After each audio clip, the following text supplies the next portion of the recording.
ദിവസവും വ്യായാമം ചെയ്യുന്ന യുവാവ് 35 വയസ്സേ ഉള്ളൂ. പുകവലി ശീലമില്ല, മദ്യപാന ശീലമില്ല. എന്നിട്ടും ഹാർട്ട് അറ്റാക്ക് വന്നു. ഒടുവിൽ പരിശോധിച്ച് 2 സ്റ്റെന്റ് ഇട്ട് ജീവിക്കേണ്ട ഒരു അവസ്ഥ വന്നു. ഇങ്ങനെ ചെറുപ്പക്കാരിൽ വരെ ഹൃദ്രോഗം വരുന്നതിന് എന്താണ് കാരണം? സാധാരണഗതിയിൽ സിഗരറ്റ് വലിയ പ്രധാന കാരണമായിട്ട് പറയുന്നുണ്ടെങ്കിലും ഇതൊന്നുമില്ലാത്തവർക്കും കൃത്യമായി വ്യായാമമുള്ളവർക്കും ഈ അറ്റാക്ക് വരുന്നത് എങ്ങനെയാണ് പറഞ്ഞുതരാം. പ്രധാനമായിട്ടും നിങ്ങളുടെ കുടുംബത്തിൽ പാരമ്പര്യത്തിൽ ചെറുപ്പത്തിൽ തന്നെ ഹൃദയാഘാതത്തിന്റെ ടെൻഡൻസീസ് ഉണ്ടെങ്കിൽ, അതായത് ആ ഒരു സാധ്യത ഉണ്ടെങ്കിൽ നിങ്ങൾക്കിത് വരാനുള്ള സാധ്യത ഏകദേശം 30 മുതൽ 40% വരെ നിലനിൽക്കുന്നുണ്ട്.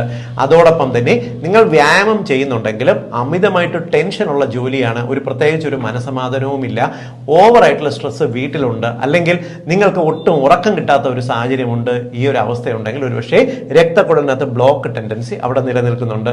ഇതോടൊപ്പം തന്നെ നിങ്ങളുടെ ഭക്ഷണത്തിന്റെ ക്വാളിറ്റി ഭയങ്കര മോശമാണെന്നിരിക്കട്ടെ, ഇപ്പം മദ്യപാനവും പുകവലിയും ഇല്ലെങ്കിൽ പോലും ഉയർന്ന സോഡിയം കണ്ടന്റ് ഉള്ള ഭക്ഷണങ്ങൾ, അതോടൊപ്പം തന്നെ ബേക്കറി ജങ്ക് ഫുഡ്സ് അമിതമായിട്ട് കഴിക്കുക, പതിവായിട്ട് അത് മാത്രം കഴിക്കുക, പ്രത്യേകിച്ച് പച്ചക്കറികളുടെയും ഇലക്കറികളുടെയും ഉപയോഗം ഗണ്യമായിട്ട് കുറഞ്ഞു പോകുന്ന ആൾക്കാർക്ക്, ഈ രീതിക്ക് എങ്ങനെയെങ്കിലും വിശപ്പ് മാറ്റാൻ എന്തെങ്കിലും ഭക്ഷണം കഴിച്ച് ജീവിക്കുന്നവർക്കെല്ലാം തന്നെ ഹൃദ്രോഗ സാധ്യത നിലനിൽക്കുന്നുണ്ട്. ഇതോടൊപ്പം തന്നെ പലപ്പോഴും ഉയർന്ന രക്തസമ്മർദ്ദം, ഉയർന്ന BP എന്ന് പറയുന്നത് ശ്രദ്ധിക്കപ്പെടാതെ തിരിച്ചറിയപ്പെടാതെ ഇരുന്ന സാഹചര്യങ്ങൾ ഉണ്ടെങ്കിലോ, പ്രമേഹ രോഗം ഒട്ടും നിയന്ത്രണമില്ലാത്തൊരു സാഹചര്യം ഉണ്ടെങ്കിലോ, നിങ്ങൾക്ക് അമിതവണ്ണം ഉണ്ടെങ്കിലോ, നിങ്ങൾ മദ്യപാനവും പുകവലി ഇല്ലെങ്കിൽ പോലും നിങ്ങൾക്ക് ഹൃദയാഘാതത്തിന് സാധ്യതയുണ്ട്. അതുകൊണ്ട് ഞാൻ ഈ പറഞ്ഞ ഘടകങ്ങൾ നിങ്ങളൊന്ന് പരിശോധിക്കുക. ശരിയായിട്ടുള്ള വ്യായാമം ചെയ്യുക.